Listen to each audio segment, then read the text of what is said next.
Lisa and I welcome Sierra Sil to our podcast. Got a grumpy old man in your life? Change that. Okay, not that way. Sierra Sil Natural Mineral Joint Pain Relief with a money-back guarantee at Shoppers, London Drugs, and the best health food stores. Head over to sierrasil.com, SIERRASIL.com. Use your code GF and get 10% off your purchase. Hi there, and welcome to Gracefully and Frankly, episode number 2. I'm Lisa Brandt. I'm Erin Davis, and we are so excited to be back with you. By the way, if you missed our inaugural premiere and debut episode, we are so thrilled to say a lot of people did catch it, and we are among the top 5% of podcasts listened to worldwide. I know that sounds braggy, and I know we're not supposed to toot our own horn, but who else is going to do it? Mark Maron? You know? That's right. Nobody else. So we're going to tell you that. We're going to thank you for that. If you missed our first episode, go on back and find it. Gracefully and Frankly, we'll wait for you, right? That's right. We've got nothing better to do. No, that's true. Except to sit here and talk over a couple of, what are we having? I'm having just our basic coffee, which is Kirkland and something else Rob mixes into it with a little bit of cream. How about you? I'm having the PC Express coffee right now. Oh. As a matter of fact, West Coast Dark Roast. Oh, that's my dancer name, West Coast Dark Roast. Come on over here. She's a little jittery, a little wobbly, but you're going to like it in the end. And my goodness. If only we had ones. Yeah. Well, if only we had singles, yeah. Throw your loonies. I can take it. All right. I tell you who is throwing their loonies, and in the nicest way possible. We can't even believe this, that these two angels have swooped in to Gracefully and Frankly and have said, look, we're women entrepreneurs, you're women entrepreneurs, and Lisa, we have a sponsor for Gracefully and Frankly. This is crazy, and a comfortable, wonderful, good night's sleep sponsor, and it happens to be something you and I both really love, so we're excited. It's a great fit, definitely, but tell me, when did you start sleeping on an MV pillow? It must have been around the time of your retirement from radio. I'm pretty sure that's when I got my first MV pillow. And the funny thing is, I didn't even realize what it was for. I thought, well, this is going to be great for my sore neck, the way it's shaped. Yeah. And that's just a side benefit that's not even part of the purpose of the MV pillow, but it's just super comfortable. And now I have a new one, thanks to somebody who shall not be named, who gave me one as a gift. I did. I gave this to her as a gift last fall, and I paid for it. It's not like they said, here, have some free pillows and give one to everybody you love, just in case my sisters are listening and say, WTF, why didn't I get one? But it's when I was at your house, you let me sleep on yours, and I thought, well, no, a girl needs to have the new upgraded one that has the little platform on it. And Lisa, you talk about its initial purpose, and we saw this on the Dragon's Den. It was to help people who had facelifts, to help people who didn't want a facelift. It was to help you not wrinkle while you sleep. The way it's shaped keeps your cheek from smushing onto the side of the pillow. It's hard to describe, but it's so comfortable. I know. And the silk and the bamboo and everything that's in it, copper infusion, everything like that. But learn more at envypillow.com. That's ENVY pillow.com. And we'll tell you that if you use the promo code GF, as in girlfriends, as in Gracefully Frankly, GF, you will get 10% off anything you purchase. So sleep with the best, because we do, right? I mean the pillows, Lisa. That's right. My husband? Oh, okay. All right. Yeah. So today we're going to talk about, actually, you mentioned PC. We're not going to be PC talking about Mr. Weston and what's going on with the social media. Are you crazy to make yourself the face of your company, even something that you think might be as safe as, I don't know, groceries? Yeah, like chicken. We'll talk about that. Yeah. Mm-hmm. Or the royal family. We're going to talk a little bit about that. Not too much, we swear. That's all you've heard this week is Harry, the spare, the heir and the spare. He's the spare. And some people are saying, spare me and big hairy deal. We'll let you in on our brief thoughts on that, we promise. And if there was an apocalypse and say there was, I don't know, there were half a dozen people left, what could you bring to the group to help you survive? We're going to take a look at what special skills we could bring. Oh, I hope there are some. Oh, so do I. We're in big trouble, but we're not with this podcast. So here we go.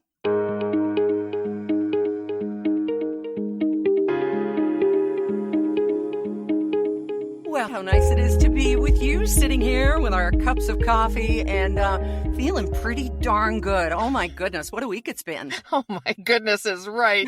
You put something out there, you plant the seed, you give it a little fertilizer and, well, in our case, a lot of fertilizer, and it's grown into the beanstalk. It has, but not the has-been stock. No, not at all. But you know what? This is something that you taught me, and it's thanks to the wisdom of the Stoics. And again, great band name, but these are these people from way back in Greek times and maybe Roman. You'll tell me if it's Roman, but like the story of is it Zona, the guy who shipwrecked on an island and went, well, you know what? I've lost everything, but this has turned out to be a great chance for me to start again. And it's not like you and I lost everything, but his whole perspective was, okay, that happened. What am I going to do about it?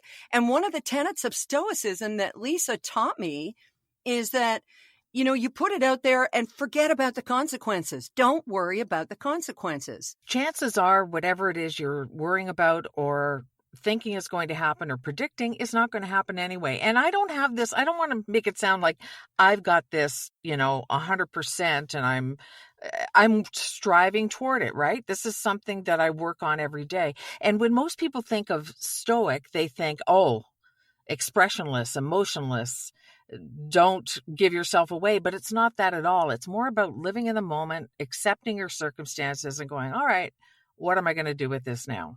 Yeah, and one of the quotes that I read from Ryan Holiday, who's a great follow on Twitter or Instagram, I think you know him, right? Like, you follow him? Yes. Oh, absolutely. He quoted Epictetus. Is that how I say it? Epictetus? Anyway, Epic. Let's just call him Epic. Are you enduring this? Can you endure this?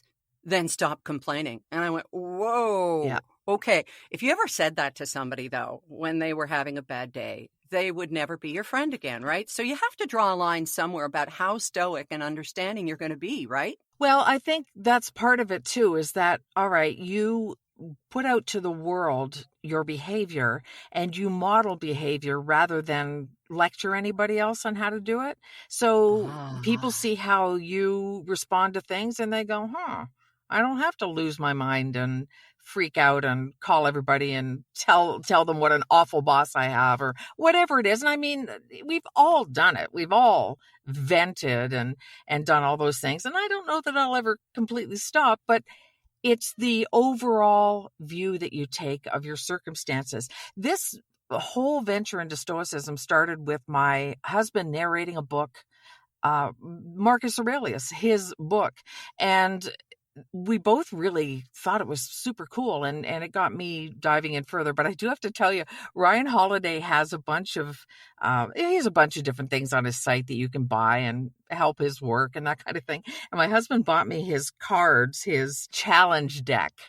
And so what you're supposed to do is take a card out every day, and it's either got a quote from a famous Stoic or something for you to do. Like, for example, one of them was write 3 thank you notes right now to people who made a difference in your life. Do you have to send them? Yeah. And it makes you feel great. But the funny thing was, like, every 4th or 5th card, take a cold shower. What? No, never. A cold shower is supposed to be invigorating. So I'd put it to the back of the deck and go, yeah, I'm not that devoted. And then a couple of days later, I'd get, hey, a cold shower is really invigorating. Like, just not taking a cold shower. It's not going to happen. No, I used to have a co-host way, way, way before CHFI who every morning would alternate his tap, hot, cold, hot, cold, hot, cold. And I thought, no wonder you are such a nut bar. I would not be doing that at 4 a.m. No way. I wouldn't do it at 4 p.m. There's no way. So maybe that's horny stoicism. Isn't that what a cold shower's for? I don't know. Jeez, stand down stoicism. That's right. If you're not accepting your circumstances because you're not with Jason Momoa, go take a cold shower. Oh, he's your hall pass, eh? He's one of them. Oh. Yeah. Oh. Yeah. My husband. You got a busy hall. What is this? The passport application office? Jeez. My second marriage, I had a Don Henley clause. We had an agreement that if Don Henley should ever become available and interested, I was out of here. Thank you for getting us to the heart of the matter.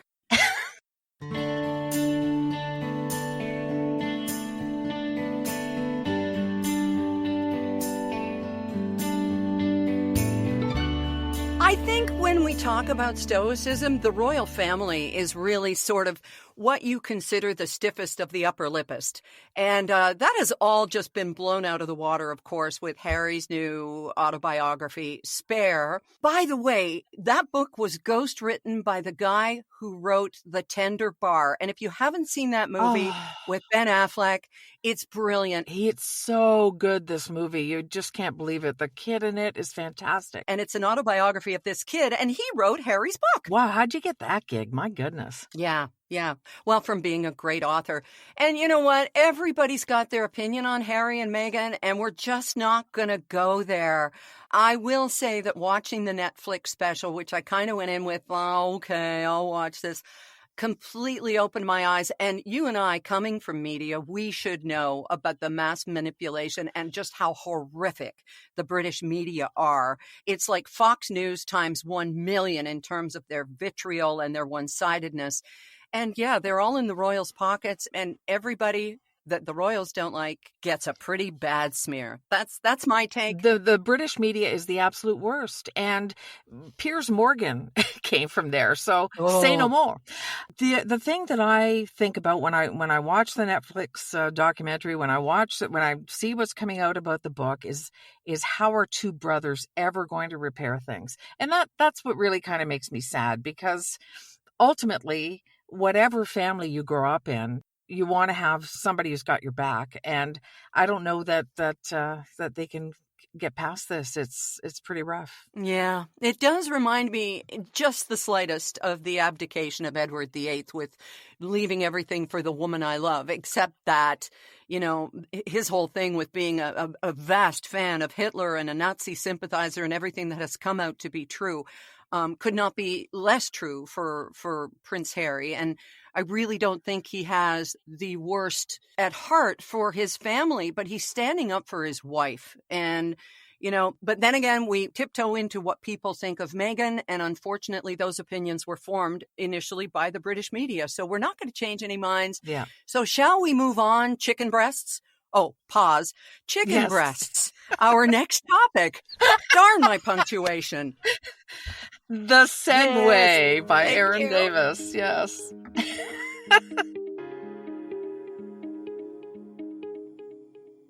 Those chicken breasts that were tweeted by Siobhan Morris, it went viral, like 2 million views or something. So it was from a Loblaw store, was it not? Yep.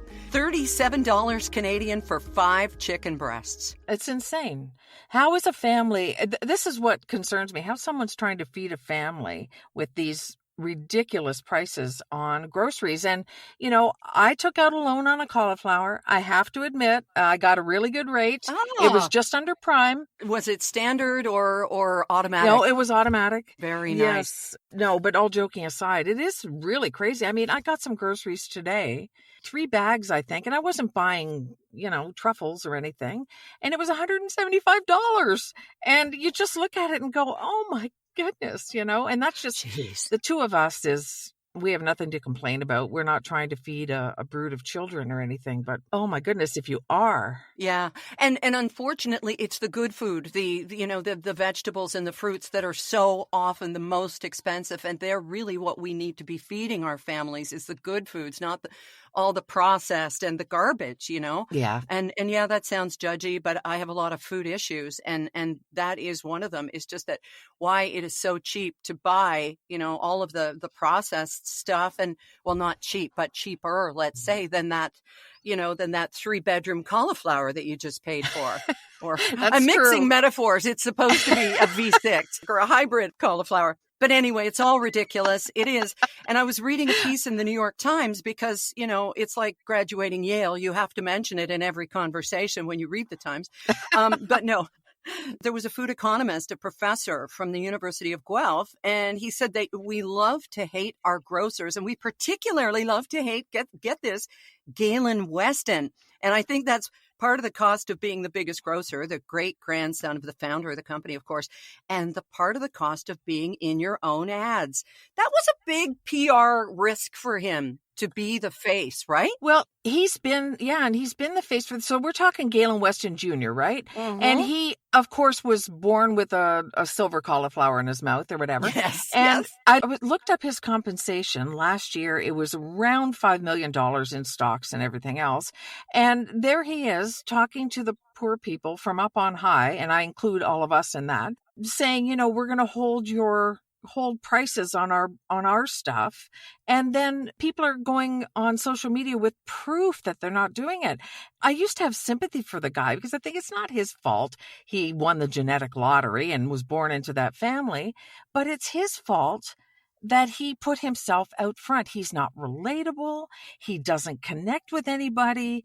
It just seems like he's doing one faux pas after another. Yeah, it's an interesting study for PR folks. I looked up the word Galen, and it's not Greek for silver cauliflower in your mouth. It actually means calm. So if you're wondering where one gets the name Galen, first off, it's handed down to you, but it means calm, what we're all going for, but certainly not feeling in the grocery store. Right. Calm down on aisle 6. He leaves after doing one of his famous commercials or whatever, and I'm sure he's very calm when his driver takes him to his mansion and feeds him all of the creamed cauliflower that he could ever want. Imagine. They're trying to make themselves look so benevolent. I want to see real people who are finding a better deal or something. I mean, I'm a points pig. I freely admit that. So I'll go there to rack up on points. Double or triple the points you can get if you shop here. Oh, you had another idea. And you actually wrote them your idea. So here it is.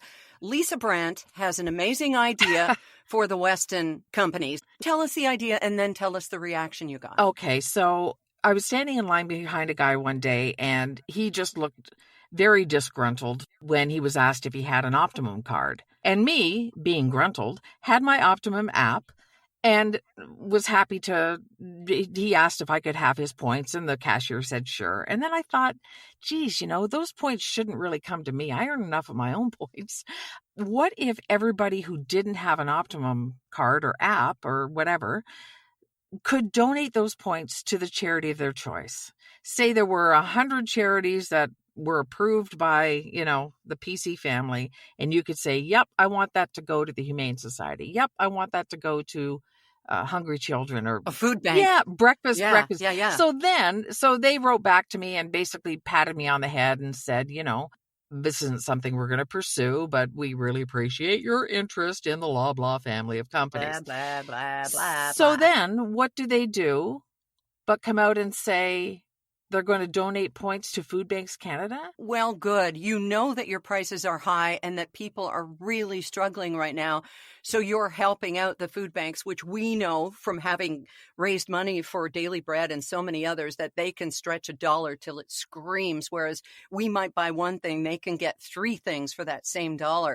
So I think that's a positive thing, but it shines a light on the obscenity of the situation. Right. There's no question that food banks need the money and need the help. We even have a little one here in my little town in Port Stanley. We have like a community cupboard that we help. But for a grocer to do it is just, I don't know, it kind of feels like twisting a knife to people who are struggling with their grocery bill every week. And I want so much to like him. Me too. I really do. And when I get an email, and because as I say, I'm buried deep in the whole Optimum thing, get an email saying we'd like your opinion on this. I always give it honestly. And I really want it to be good.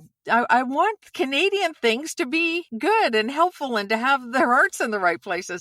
But there's just so much evidence all the time showing me that that's not happening. And unfortunately, when you put your face in your commercials, you become the face of that which people resent. You become the grocer.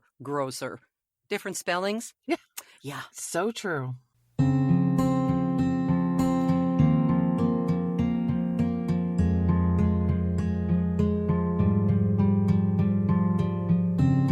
Oh my gosh, we've gotten some great feedback, and not the kind because you and I are each producing this. By the way, I got a compliment last week. Somebody said, tell Rob, my husband, great choice of music. And I'm like, no, Lisa produced our inaugural episode and I'm producing this one.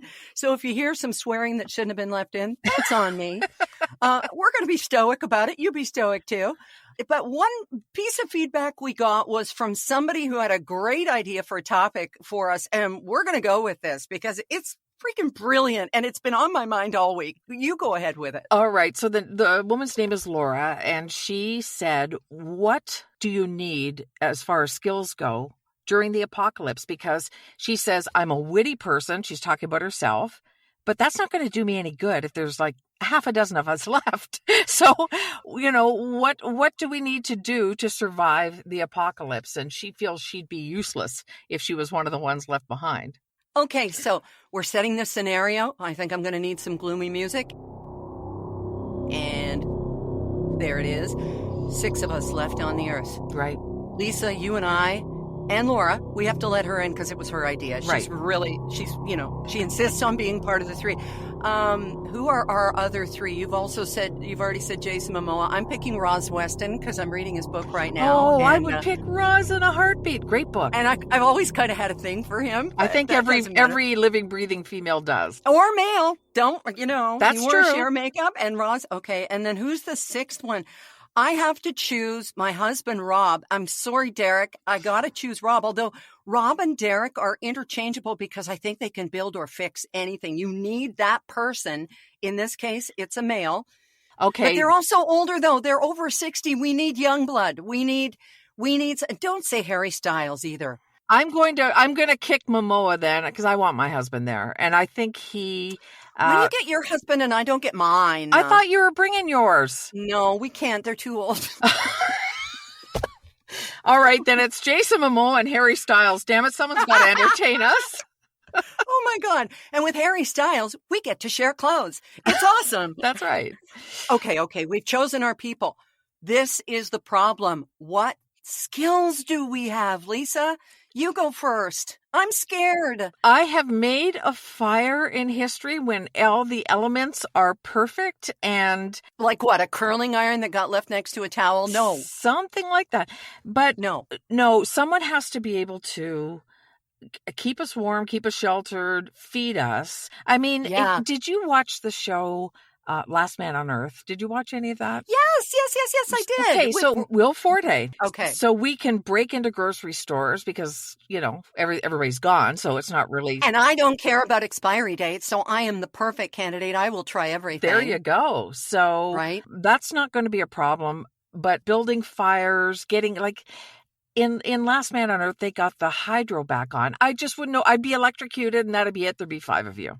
Well, no, Rob or Derek would do that. So are Rob and Derek? I thought they were out. We're going to have to do a sort of a last man standing between those 2. Let's just say it's a hybrid of them. Wait a minute. What? Well, you see, this is the thing. Do you trust Harry Styles to do anything except sing, dance, right? He's not going to be the guy who gets the hydro back on. I'm sorry. He's hot. He's got electricity. There are sparks between you, Lisa, but he's not getting the hydro going. All right. So we need Mike Holmes or something. But look at how many of us are of reproducing age, too. None, except for Harry Styles. That's right. And he's got Olivia Wilde. No, he doesn't. They broke up. They did? What? They did. They broke up when they broke up near the end of the American leg of his tour. Oh, well, there you go. He didn't like her American legs. Okay. This is awful. Here is what I have determined I can teach 5 other people. Okay. I can teach you to take a broad piece of grass between your thumbs and blow a sound like, ah. That's what I can teach you. Wow. And I can teach you how to crochet granny squares. Oh. That is the extent, or knit a little bit as long as it's long and will eventually taper because I can't count stitches. I could teach you to play cards, but not bridge because I talk too much. I can't. Okay. I don't know how to make wine or beer. I don't know how to make anybody better with white birch bark. Lisa, you really should choose somebody else for this because my only skill, talking, listening, and negotiating peace. Okay, those are going to be important because there's going to be a bit of a tug of war over who's going to lead this group. So you're going to have to do some mediating. Yeah. And making sure that the men folk don't turn into tribal murdery people. Yeah, we need fighting over that's us. right. Of course. That's right. Yeah. That's right. While Laura sits back and just makes sharp comments about everything. So what I'm going to be able to do is pack up the leftovers from eating into the proper container first try. Yeah. That's my special skill. Wow. That's all I got. That's it. I can make a fire and do that. And we're in big trouble. Yeah, I can roll a sweater so it's not wrinkled, but I'm really thinking that's not going to be a problem. So, yeah, we are in big trouble. We got to learn something. Well, maybe that should be the thing, because I know that after a week they'd be melting me down for tallow for candles. That's all I'd be good for, Lisa. And you'll say, "Oh, she really lit up a room." Just like every victim on Dateline. I could find you a wick. Thank you. My brother once taught me how to deal with zombies. So if zombies come, I know what to do. But other than that, I'm not going to be able to defend you. I'm not very bendy, so I won't be able to fight. You light the fire, and I'll light the fire. Yeah, that's the thing that would get me killed, is I break into song all the time. The five of you, and I would understand it. You would you'd pummel me with stale bread from that aforementioned grocery store, which you would chew on. I would, because it's expired, but I don't care. Our time is almost expired for this time, and we're gonna be back next week. This is so much fun. And I love that people are saying, you know what, I did a puzzle listening to you guys. I was doing some financial work listening to you both, or just having my coffee with you. And that's what this is all about. Or your tea. We are not beveragists. We don't care what you drink. No. We're just glad you're here. Right. And we love getting your emails, gracefullyfrankly@gmail.com. Look for us on Facebook and please reach out. We love it. Yeah, we do. And on Facebook, we are at Gracefully and Frankly. We're going to get it all settled, the G and F and the Gracefully and Frankly. But again, that email is gracefullyfrankly@gmail.com. Write to Lisa or to me. We both just love to stay in touch. And we're having fun. So come along, tell your friends, subscribe so you don't miss an episode, and we'll talk to you next week. Bye-bye.